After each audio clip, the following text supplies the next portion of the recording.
Aku pingin aku yang lebih mau mencintai proses sih. Aku bener-bener apa ya, sangat suka dengan proses, sangat bener-bener pingin jadi aku yang bahagia gitu, ngerti gak sih? Tapi Ngerti. bukan karena aku gini jadi gak bahagia, enggak. Justru dengan aku begitu, aku lebih menghargai setiap detail, setiap hidup, setiap jalan. Even kayak kadang kalau kita melangkah gitu, tarik nafas kayak this is a good day, padahal gitu.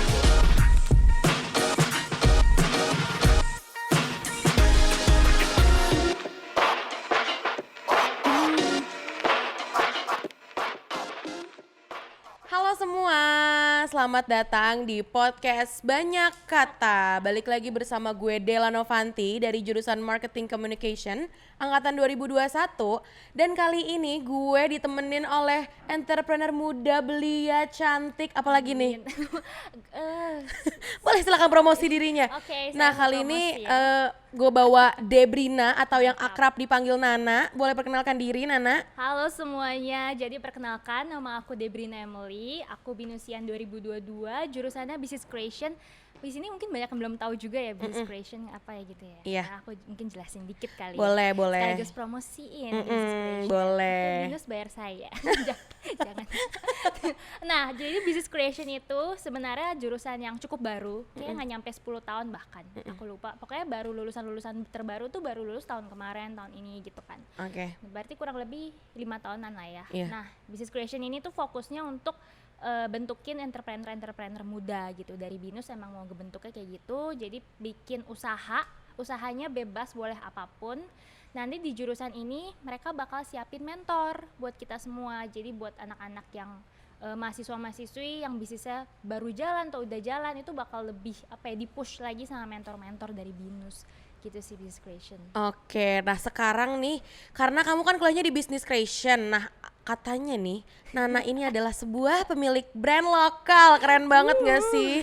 Coba boleh dijelaskan sedikit tentang apa sih brand kamu itu, namanya apa? Oke, jadi sekaligus promosi ya. Boleh, silakan sister. Jadi brand aku ini namanya Kausa Indonesia atau Iya. aku singkat aja Kausa. Biasanya Kausa ini artinya cause atau impact gitu. Jadi brand yang sustainable fashion brand yang aku sebenarnya fokusnya bukan mau ngomong brand sih, lebih ke social enterprise gitu. Jadi aku create waste recycled dari fokusnya sampah plastik gitu ya. Aku tuh bikin jadi aksesoris fashion. Jadi dari sampah-sampah itu, dari bahan-bahan yang sustainable, fabric tekstil yang sustainable, sama batik dan tenun aku gabungin, jadi aku bikin aksesoris fashion kayak tas, dompet gitu. Terus lagi mau develop produk-produk tuh yang lucu-lucu kayak Binder punya cover kan Binder ada banyak terus habis itu kayak lanyard kayak gitu-gitu. Keren banget. Nah, aku mau tahu dong awal mula dari Kausa tuh apa sih? Misalnya kayak kamu tuh kenapa berpikiran untuk membuat Kausa gitu? Kayak jualan sampah gitu itu. Kayak jualan kantong plastik ya. Orang-orang pikir dulu tuh aku kayak, "Dep, lu ngapain sih jualan kantong plastik gitu kan? Lu dari sampah-sampah yang kayak orang tuh mikirnya tuh kayak waste, bener-bener waste gitu." Jadi ceritanya panjang nih, kayak podcast Boleh. ini kalau tiba-tiba jadi 2 jam maaf banget. Silakan Nggak cerita nyampe. Nana, silakan. Jadi awalnya itu emang ini dari aku ya, Iya. bukan dari kayak kalau saya sendiri. Dari aku itu emang dari kecil suka banget sama fashion. Jadi dulu tuh mimpinya emang mau sekolah fashion sampai ke Paris, sampai pingin bikin brand kayak Versace gitu, Michael Kors gitu kan. Tapi pupus gitu. Karena duitnya kayak kurang cukup gitu kan. Gitu kan, nggak ada duit sampai sebanyak itu gitu. Terus aku juga punya my mom itu tuh emang ibu rumah tangga tapi suka jahit gitu. Jadi emang jago banget, kayak suka bikin-bikin yang lucu-lucu, baju-baju bagus. Terus anaknya tuh 5 cewek semua termasuk aku anak keempat, itu suka dibikinin kayak jadi penyihir, jadi Disney princess gitu-gitu. Seru banget ya keluarganya, boleh join gak keluarganya? Ini berlima bisa harus bikin podcast nih, jangan nanti jadi girl gang gitu kan. Nah abis itu aku tuh ngerasa gue gede pingin banget nih jadi fashion designer gitu. Udah seiring berjalannya waktu, udah mau SMA kan udah pemilihan jurusan tuh. Awalnya pingin di universitas A dan B yang emang fokusnya fashion design gitu kan.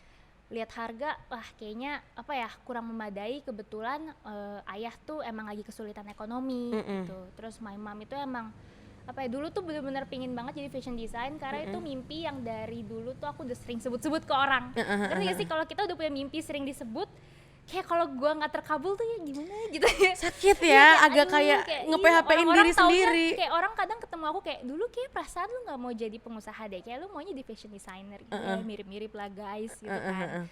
Nah, my mom tuh udah pass away sejak umur 10 tahun. Aku sejak umur I'm 10 tahun. sorry. Jadi aku pikiran oke, gue harus kayak apa ya, kayak ngebanggain mama lah gitu kan, kayak jadi fashion designer. Dulu juga pas mama masih ada aku bilang aku pengen kayak mama gitu kan, jadi fashion designer. Aduh jadi terharu nih. Ya, Maaf ya kalau podcastnya tiba-tiba nangis ya. ini cerita yang apa ya, kayak pressure aku yang kayak jadi ngebuat aku harus banget nih jadi fashion designer gitu kan. Terus seiring berjalan waktu yang aku bilang mau kuliah itu, akhirnya aku melihat kayak aku kayaknya kurang memadai nih uangnya buat sekolah fashion design. Carilah yang apa ya, yang kayak rada melenceng, ini melenceng jauh sih, rada melenceng tapi sebenarnya aku masih bisa belajar fashion di situ. Jadilah jurusan business creation.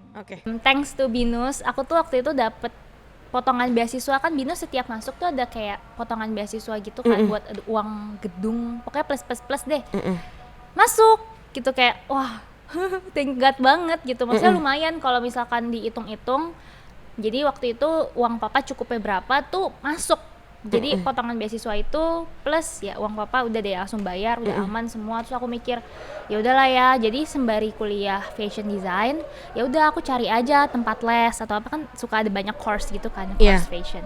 Ternyata uangnya kurang memadai, bukan uang juga sih, kayak waktu plus gitu kan. Aku kan juga kayak di Binus aktif organisasi and so on gitu, pingin yang pol lah gitu kan. Udah itu tahun 2018 udah mulai kuliah, tapi ngerasanya kok kayak apa ya, kayaknya gue mulai melenceng nih sama mimpi gue gitu kan gitu. Nah flashback, jadi waktu 2018 akhir tuh sempat sama keluarga itu pergi jalan-jalan ke Bali. Jadi kayak ya as always lah, kayak ya vacation keluarga, terus asik-asik aja. Waktu di Pantai Kuta itu Kadela pasti tahu deh. Apa? Kayak kalau udah tahun baru terus kisah tinggal 31 nih, kita udah ada fireworks, udah pokoknya keren-keren. Tanggal 1-nya pagi hari ke Kuta itu sampahnya duar aku kayak oh my god, terus kayak pingin main ke pantai tuh geli banget, karena isinya bener-bener sampah semua ya. Dan ada anak-anak yang kayak kesian banget, kayak tapi ini inspired aku banget sih. Anak itu tuh bener-bener yang kayak megang satu kantong gitu, aku nggak tahu kantong dari restoran mana, terus dia pungutin gitu. Tapi jadi kesian, kayak small act banget ya. I know right. Terus kayak dia tuh harusnya main, tapi aku mikirnya itu lu harusnya main, jangan ngikutin sampah. Terus akhirnya aku mikir kayak oke, kayaknya aku harus ngelakuin sesuatu nih, ngerti ya? Kayak aku harus ngelakuin sesuatu. Kenapa di Indo tuh kayak awareness-nya kurang, terus kayak sampah di mana-mana, dan itu nggak cuma Pantai Kuta loh. Aku ke banyak banget pantai-pantai, dan nggak cuma tahun baru, ke Ancol yang waktu hari biasa aja kayak itu banyak banget kan sampahnya. Nah, akhirnya udah deh aku pulang, aku nggak kepikiran sampai kayak ngomong ngebuat sustainable fashion brand and so on. Tapi aku udah research, jadi aku research gitu kayak kira-kira ada gak yang harus gue lakuin gitu kan. Terus ternyata udah banyak nih kayak aksi-aksi yang beberapa social enterprise lainnya suka bikin workshop, bikin apa. Ada waktu itu salah satunya itu Kertabumi Recycling Center. Jadi dia tuh bikin plastik kresek yang biasa sampah-sampah di pasar, itu dia intinya prosesnya sedemikian rupa jadi kayak dompet gitu. Keren banget. Terus aku kayak wah keren banget nih, ini bisa jadi apa ya, bisa jadi suatu insight yang menarik untuk aku lakuin, harus melakukan sesuatu nih gitu kan. Udah semangat tapi aku mikir kayaknya kalau orang gimana ya, kalau cuman pure jualan kayak sampah doang, kayaknya orang tuh awareness-nya sebenarnya kayak apa sih lu jualan sampah gitu, kayak kurang gitu kan. Kira aku pikirin ada gak sih yang bener-bener hal lain yang bisa gua combine dengan sesuatu yang kayak terbuang. Nah aku pilih batik dan tenun, karena itu mikirnya sesuatu yang kayak mau ditinggalkan tapi sebenarnya lu tuh indah gitu. Sama kayak sampah konsepnya. Jadi aku akhirnya gabungin tas batik atau tenun ya ngomongnya, sama itu recycled sama sustainable fabric gitu. Keren banget, karena kan sekarang juga lagi ada tren ini kan, berkain bersama, ada yang tahu? Iya itu. Iya kamu tahu kan? Gila banget.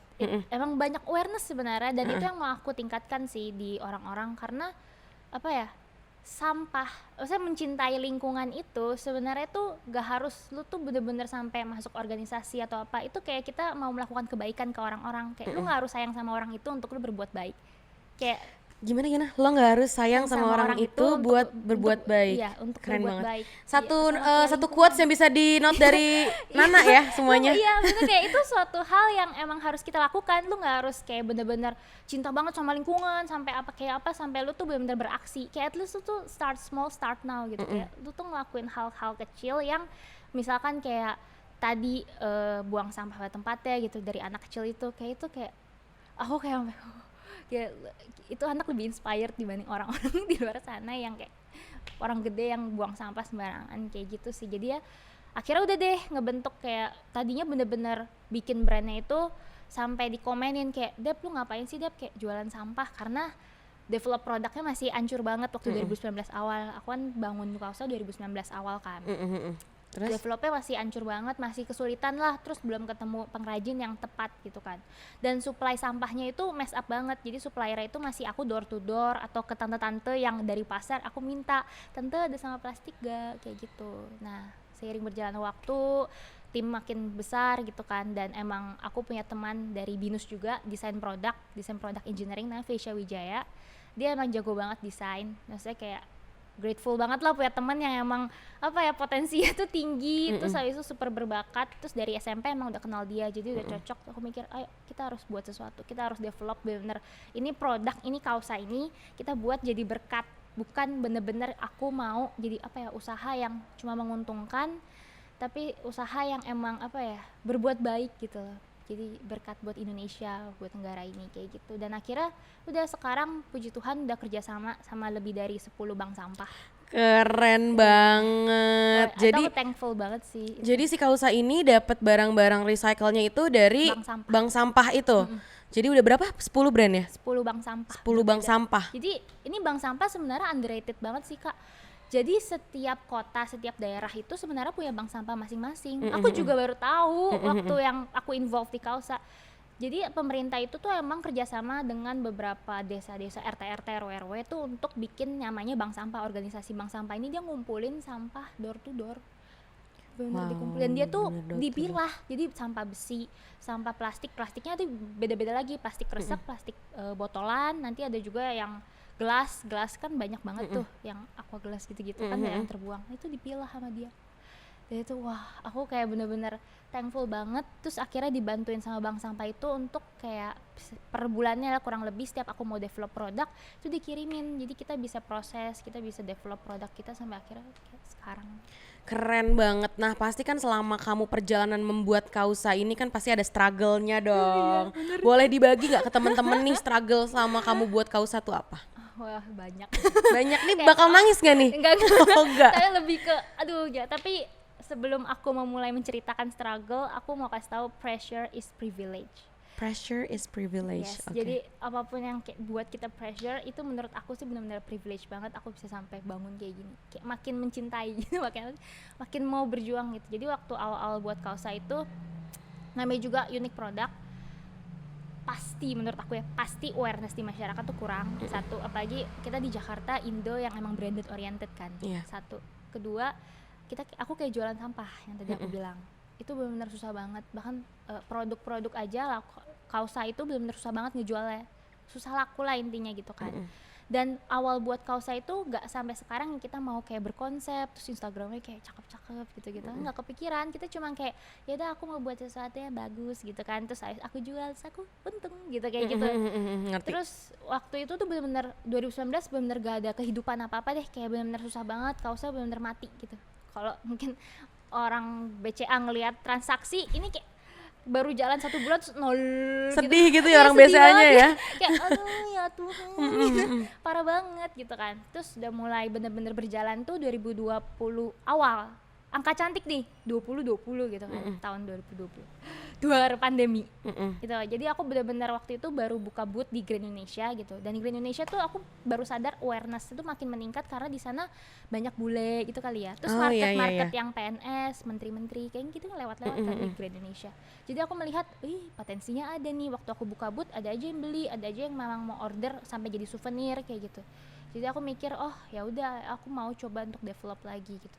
Nah, jadi bootnya ini itu tuh di Grand Indonesia. Iya. Jadi di alun-alun atau di mana? Kan Nah, ada yang khusus brand lokal iya, tuh alun-alun iya, ya benar. biasanya ya. Jadi bootnya itu waktu itu 2020 Maret itu cuma boot yang apa sih, yang kayak pop up market gitu. Ngerti. Jadi cuman yang kayak aku cuma seminggu itu sebenarnya buat ngetes juga sih, buat ngetes market apakah emang aku benar-benar bisa laku gitu kan di mall. Ternyata emang ada aja sebenarnya yang beli gitu.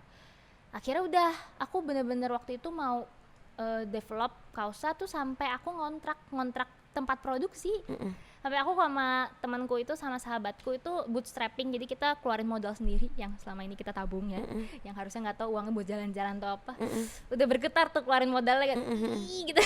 Keluarin gaya udah Masih oke. maju mundur berarti ya pada Iya, saat itu ya. Iya, tapi kita mikir udahlah pokoknya kalau kita nggak terjun kita nggak akan tahu itu tuh kayak gimana, apa yang akan terjadi nantinya gitu kan. Jadi ibaratnya we never know if we never try ya. Yes, you're right. Terus akhirnya aku kayak ya udah, akhirnya aku bener nyewa kontrakannya nggak gede ya, setengah dari sini lah, setengah dari Peteng ini. Terus itu buat produksi plastiknya, cuci plastik gitu-gitu. Jadi itu sih yang aku gila banget juga. Aku grateful banget sih sama sahabat-sahabat aku tuh, ada juga Kevin Dominic gitu.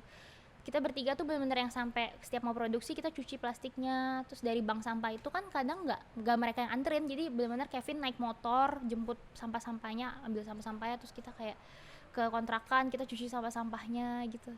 Keren banget, berarti tiga-tiganya ini sahabat sama-sama passionate ya. Kita aneh sih. Aku ngeliatnya kayak, aku ngedengarnya tuh kayak wow passionate banget. Hobi Karena kita jujur aneh. Karena jujur susah banget loh. Ibaratnya gini, kita mau buka bisnis sama orang lain, misalnya kita sendiri tuh udah on fire banget nih, tapi orang lain kan belum tentu bisa se-on fire kita, ya nggak sih? Bener-bener sih, itu yang aku juga terkejut sih. Kayak teman-teman gue aneh. Maksudnya dalam arti kata kayak apa ya, ini Kausa tuh sebenarnya nggak menguntungkan kalau boleh jujur. Lu nggak dapat apa-apa sebenarnya dari sini, mungkin ya, maksudnya dalam bentuk uang juga nggak dapat. Tapi mereka tuh bener-bener kayak ayo Deb kita harus usaha gitu, sampai kadang kalau udah aku yang down, Faisha atau Kevin yang kayak ayo lu yang bener aja ayo gitu, atau nggak sebaliknya sampai segitunya kan.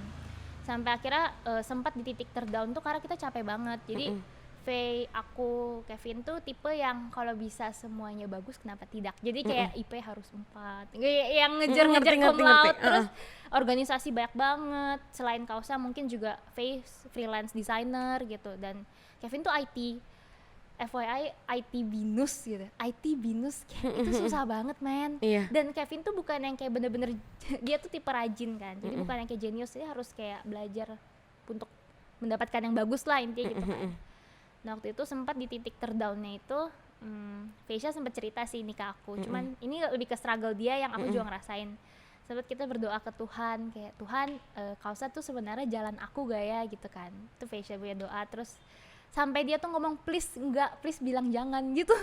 Sampai aku kayak ya ampun gitu kan, please bilang jangan. Terus abis itu sampai se-desperate itu, sampai kayak gue harusnya ninggalin aja deh Kausa gitu kan.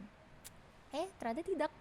Ternyata waktu 2000, pokoknya setelah buka booth itu, setelah berjalan, Binus Startup Accelerator itu juga ada. Jadi Binus tuh ada kayak naungin beberapa startup, tapi harus pitching gitu, harus lawan beberapa alumni, beberapa yang emang udah lama juga, itu boleh masuk Startup Accelerator. Waktu itu pertama kali ya Kausa pitching. Jadi pertama kali ya kita benar-benar kita nggak tahu apa-apa, kita ngerasa Kausa tuh kayak udah gak ada hidup ya gitu kan, kayak nggak jalan. Aku iseng daftar itu karena waktu itu Kevin tuh, jadi Binus Startup itu masuk ke kelasnya Kevin, terus kayak pitching gitulah, kayak ini kita ada loh program ini gitu. Aku kayak lumayan juga. Waktu itu tuh bilangnya bisa dapat mentoring gitu kan, bisa dapat pembelajaran. Terus aku cari mentor sih, waktu itu kan belum dapat mentor dari BC kan.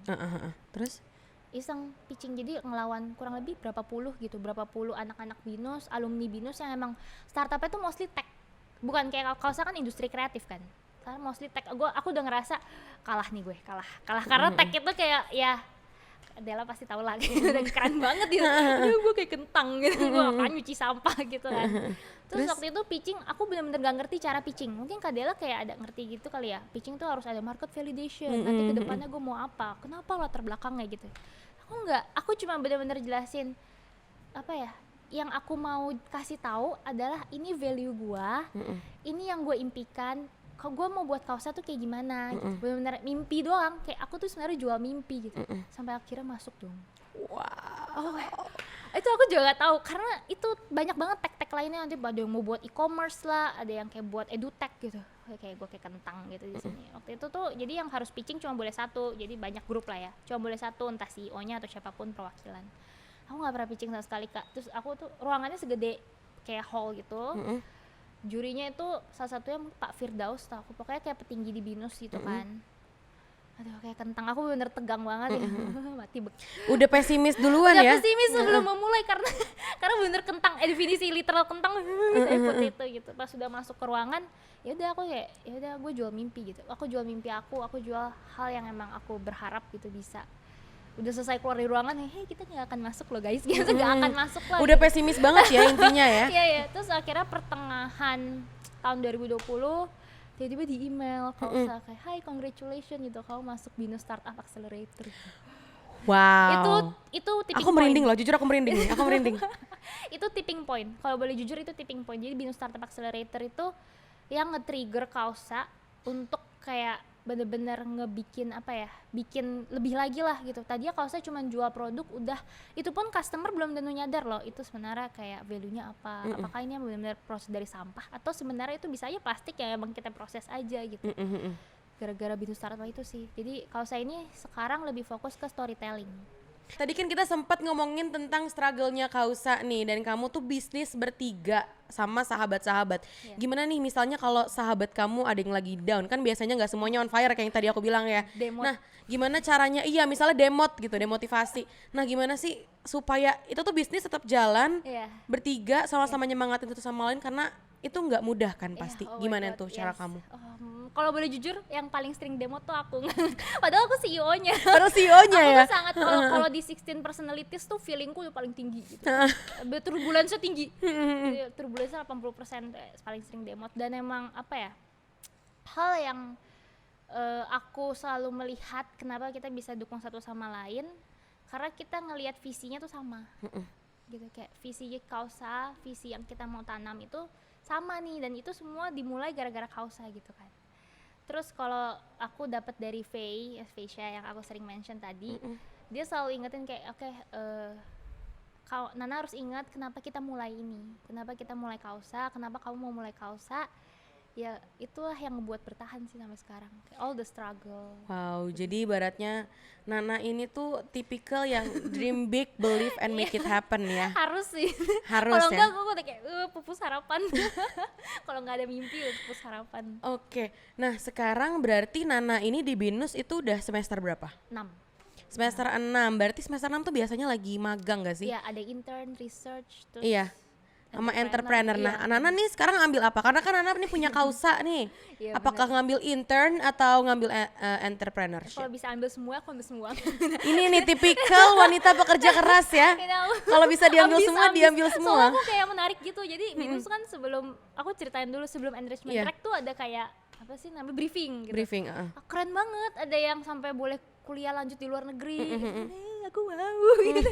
Mau coba mungkin boleh sebulan research, sebulan kuliah lanjut luar negeri. Nah, akhirnya aku ambil lah yang emang aku udah jalanin gitu, kayak aku mencuri start lah gara-gara Kausa. Jadi aku mikir ya udah aku ambil entrepreneur track. Karena emang di business creation tuh cuma boleh entrepreneur track. Oh, jadi di business creation itu nggak boleh ngambil internship ya? Ini Jadi aku nggak juga ada baru pilihan. tahu loh. Jadi kayak kalau bisa orang kan bisa oke, klik pilihan yang kamu mau gitu. Iya, kalau ini cuma boleh klik satu sayang. entrepreneur gitu. ya. Entrepreneur. Jadi pokoknya masuk mau nggak mau lu harus jadi entrepreneur gitu. Kayak gitu. Oke, aku mau balik lagi nih bahas Kausa. Nah, menurut kamu ini sekarang banyak gak sih orang tuh yang awareness-nya udah dapet banget nih sama lingkungan, sama bumi gitu? Menurut kamu gimana? Oke. Ini sih yang aku masih perjuangin. Aku belum bener-bener sebenarnya do the research gitu kan. Tapi waktu itu aku sempat, kalau Kak Dela tahu, Google Trend.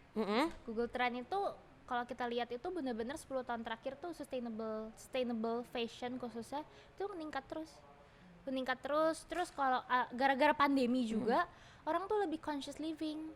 Kak Dela pasti tahu deh, sekarang udah banyak yang mulai sepedaan. Betul. Pokoknya kayak lebih aware lah sama lingkungan, lebih aware sama gaya hidup gitu. Dan aku ngeliat ini Tanaman potensi hias gede. juga. I know right, iya tanaman hias. Jadi aku ngeliat ini sebenarnya potensinya gede loh di Indo. Cuman emang belum ada kesadaran. Iya. Kesadaran ya. Akhirnya aku ya udah Kausa tuh aku buat kayak kenapa tidak gitu, karena aku mencuri start kalau misalnya ternyata emang booming Kausa udah ada kayak gitu. Keren banget nih, ya ampun. Tepuk tangan dulu kali ya. Buat ini aku tepuk tangan sendiri deh di sini. Mungkin boleh nanti dibantu tepuk tangan sama yang di rumah ya, sama yang nonton ya. Oke, nah menurut menurut Nana nih, kalau menurut Nana sendiri, sustainable fashion itu sama nggak sih sama vegan? Oh, Karena aku mikirnya kayak, oh vegan nih bener-bener plant based gitu ibaratnya. yes, oke. Jadi vegan itu mungkin bukan benar-benar sama tapi include Include. aja gitu. Dan emang apa ya, sustainable itu bukan kayak antara kamu vegan atau kamu makan daging kamu jadi nggak sustainable. Menurut aku ya, sustainable itu konsepnya intinya kayak berkelanjutan, gaya hidup yang berkelanjutan. Gimana caranya kita, jadi 3 base: profit, people, planet. Jadi sustainable itu gimana caranya, aku base ke Kausa dulu, gimana cara kita berprofit, kita jadi berkat itu people ya, jadi kita memberdayakan bank sampah, pengrajin lokal. Terus planetnya itu gimana caranya emang kita involve ke bumi. Dan 3 hal itu kalau digabungin dan benar-benar jalan di bisnis pun itu jadi sustainable. Oh gitu. Jadi gue baru paham juga nih perbedaan tentang sustainable ya tadi ya, sustainable sama vegan, karena gue menganggapnya kayak oh sebenarnya itu hal yang sama. Orang gitu. kadang kayak konsep sustainable mungkin eco-friendly Eco-friendly gitu. ya, vegan gitu ya. Sustainable tuh kayak konsep yang besar, bahkan company itu suka visinya kayak to be sustainable company bla bla bla kayak gitu sebenarnya. Oke, nah ini mau balik lagi nih ke Nana. Dari sekian banyak hal yang Nana kejar nih, karena aku bisa ngeliat banget kalau Nana ini tuh tipe cewek yang independen banget dan maunya kerja keras terus ya. Harus. Jadi kayak kamu tuh mau maju. Ada gak sih hal spesifik yang kamu kejar di hidup kamu sebetulnya? Oh my god, berat banget. Berat banget ya pertanyaannya. Aku ingin nikahin cowok kaya. Enggak. Itu impian aku juga, itu impian aku juga. Jadi ya sebenarnya spesifik itu enggak. Cuman aku selalu punya prinsip ini ya. Mungkin spesifiknya ke aku pingin aku yang lebih mau mencintai proses sih. Aku benar-benar sangat suka dengan proses. Sangat benar-benar pingin jadi aku yang bahagia gitu ngerti. Tapi bukan karena aku gini jadi gak bahagia, enggak. Justru dengan aku begitu, aku lebih menghargai setiap detail, setiap hidup, setiap jalan. Even kayak kadang kalau kita melangkah gitu, tarik nafas kayak this is a good day padahal lagi bad day gitu. Itu kayak soal itu yang aku pinginin gitu. Nah, itu juga berlaku mungkin di saat aku mengejar mimpi sekarang kayak gitu. Jadi aku benar-benar bukan tipe yang aku spesifik harus mengejar sesuatu. Kalau itu kan mungkin achievement, goals, and milestone gitu. Ada aja pasti. Mungkin nanti 3 tahun lagi bakal married, I don't know gitu, sama cowok kaya. Amin, kita doain ya semua teman-teman ya, amin. Terus abis itu 5 tahun lagi punya anak, berapa tahun lagi Kausa udah jadi company gede gitu, kayak Tokopedia, I don't know gitu. Mungkin 10 tahun lagi jadi apa, itu mungkin ada aja, itu kan kayak milestone gitu kan. Iya. Cuman spesifiknya adalah aku sangat suka dengan aku yang lebih dari sebelumnya. Jadi kayak be the better version of yourself setiap harinya gitu ya. Iya. Itu sih yang aku spesifiknya suka. Jadi I love the process, aku suka aku yang sekarang daripada aku yang dulu kayak gitu. Keren, inspirational banget. Nah aku juga mau nanya nih, dari sekian banyak hal yang Nana kerjain, Nana sekarang lagi kuliah, entrepreneurship, lagi mengikuti program entrepreneurship dan lagi menjalani Kausa. Nah pernah nggak sih Nak ngerasa kayak gue tuh kewalahan banget dan gue kepengen berhenti ngejalaninnya gitu? Selalu. Oh gitu ya. Jadi aku benar-benar kalau boleh jujur, despite Kausa ini juga mungkin kayak ada beberapa work yang emang aku kerja sama juga gitu, di company Kausa, kuliah, terus kadang kayak suka isi seminar gitu. Terus isi seminar di mana biasanya? Ke sekolah-sekolah, kampus-kampus juga. Kayak kadang kampus di Yogyakarta ada lah, kampus bagus, kampus di Malang gitu. Pasti tau lah yang bagus-bagus, universitas negerinya itu kadang diundang juga isi. Dan banget. Orang-orang tuh suka banget sama story. Orang-orang people love the story. Jadi itu sih yang bikin kewalahan banget. Terus banyak banget sih kewalahan. Jadi selain semua ini, aku juga waktu itu sempat masuk ke Emina Girl Gang Ambassador ya, Emina Kosmetik waktu itu bagus banget sih programnya menurut aku, salah satu yang inspiring aku juga. Emina tuh buka program di mana tuh mereka tuh kayak nge-encourage anak-anak muda, cewek-cewek muda itu buat jadi content creator juga sih secara nggak langsung gitu kan. Jadi followersnya cuma minimal 1000 tuh boleh masuk kayak gitu, tuh dipilih. Tapi setiap kota-kota besar tuh dipilih 30-20 orang gitu kan. Masuk gitu. Sibuk banget, jadi udah ada Emina, Kausa, kuliahan, terus kayak kerjaan-kerjaan lain kecil-kecil. Terus aku tipe yang kayak kalau bisa masih bisa ikut workshop, seminar lain-lain, aku ikut workshop, seminar. Gue bisa ngelihat bahwa di sini kita sebenarnya harus ngikutin jalannya Nana ya. Jangan aku Karena- kalau bisa jurus 1000 bayangan, aku jurus 1000 bayangan. Tapi pernah nggak sih Nak ngerasa kayak gue tuh sebenarnya pengen banget berhenti ngejalaninnya karena Oh. udah capek banget gitu. Karena kan manusia kalau Iya, udah iya, capek, iya. kalau nggak ngeluh mau nyerah aja, iya Iya nggak sih? bener-bener. Aku pernah kayak pingin banget tuh seminggu full tuh bener-bener semuanya dibiarinin gitu. Semuanya dibiarinin, aku kayak pengen rebahan nonton Netflix gitu kan. Rebahan nonton Netflix kayak meditasi gitu. Pingin me time gitu. Waktu itu tuh sampai sega bisa itu sampai aku tuh nangis. Jadi waktu di kantor aja aku sempat nangis. Tapi aku pakai masker, jadi waktu itu udah pandemi di kantor, aku pakai masker, aku nangis tapi gak ada yang lihat juga kan, pakai masker hitam-hitam. Aku naikin maskernya sampai ke sini. Nangis karena saking kecapeannya, sampai akhirnya kayak udahlah gitu. Aku kayak ini toxic banget gitu, toxic hustle culture. Aku sempat post juga di Instagram kalau ada yang lihat. Jadi Boleh, aku boleh, pernah nanti bahas aku lihat. hustle culture itu intinya toxic banget orang-orang, mungkin kebanyakan anak-anak muda itu sampai dimanapun, kapanpun itu tuh benar-benar maunya tuh kerja, bener antara mau atau mau nggak mau harus kerja. Itu sampai aku mandi, aku mikir, sampai lagi makan mikir, itu sampai aku kayak ini sampai mau tidur aja kayak besok harus apa ya gimana ya gitu. Itu toxic banget sih menurut aku. Sampai akhirnya kebetulan waktu itu sempat ada libur berapa hari aku lupa, pokoknya kan kadang sering ya libur Jumat Sabtu Minggu gitu.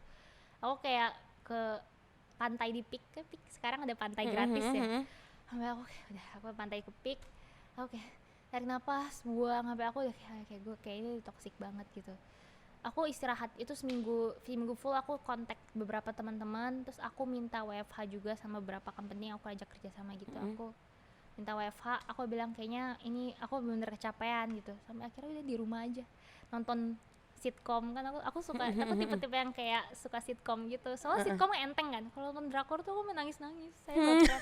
Jadi ya, mending gue nonton Drama enteng. ya sis ya. Aku tuh drama banget. Jadi aku gue gak tahan kalau habis nangis tuh suka sakit sendiri palanya gitu. Jadi mending ya udah lucu-lucu, suka sitkom, nonton stand up comedy bener sampai itu akhirnya lumayan sih healing juga. Jadi kalau yang gue tangkap dari ceritanya Nana nih tipe orang yang kayak gue tuh capek tapi gue harus get back sendiri, gue harus bangkit sendiri juga gitu. Karena emang pada dasarnya the only thing that you can do is to heal your own self. Maksudnya dibanding orang lain yang nge-heal kamu lebih berasa kalau kamu yang nge-heal diri kamu sendiri itu gitu sih, ya. itu susah banget apalagi kalau depend sama orang lain. Mungkin di sini ada yang punya pacar gitu kan, yang punya pacar atau apa yang kayak butuh banget, please kayak menurut aku jangan. Karena kadang kesian orang itu gitu, kesian temen lu, kesian pacar lu kayak gitu. Oke, nah ini pertanyaan terakhir nih, sebenarnya seru banget, aku masih banyak pengen nanya beberapa hal sama Nana, tapi ini kayak nanti bakal jadi 2 jam nih. Nah aku pengen nanya pertanyaan terakhir nih buat Nana, rencana Nana ke depannya dan kira-kira Nana tuh bisa gak sih ngasih motivasi buat teman-teman di luar sana yang mungkin mau mulai bisnis tapi takut buat mulainya gitu. Kalau aku yang pertanyaan kedua dulu ya dibanding rencana. boleh. Aku kayak tadi aku bilang sih, start small, start now. Jadi kayak hal-hal kecil, karena takut itu karena orang tuh terlalu melihatnya tuh langsung ke besarnya. Kayak kayak gue susah banget nih harus dapetin followers Instagram bisnis gue tuh 50K. Nggak bisa say gitu kan, nggak semudah itu gitu.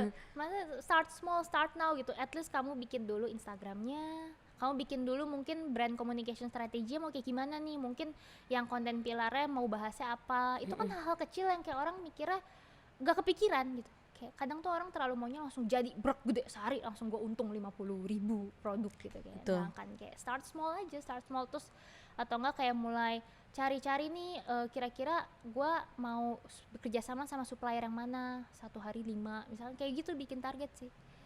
Gitu sih. Bikin target, jadi ibaratnya kalau mau mulai sesuatu itu jangan mikirin hasil untungnya dulu, yang penting kita berani untuk mulai aja gitu ya Nak ya. Karena waktu itu kalau usah nggak start small start now, ini tagline dari Faisha juga, dia bilang kalau nggak kita nggak akan sampai kayak gini, nggak akan sampai kayak sekarang, gila. Karena kalau tuh aneh banget, ini aku ngomong jujur ini kayak produk aneh, kayak seumur hidup gue nggak pernah bikin yang aneh-aneh gitu. Tapi tadi aku udah lihat Instagramnya Kausa @kausa.id ya.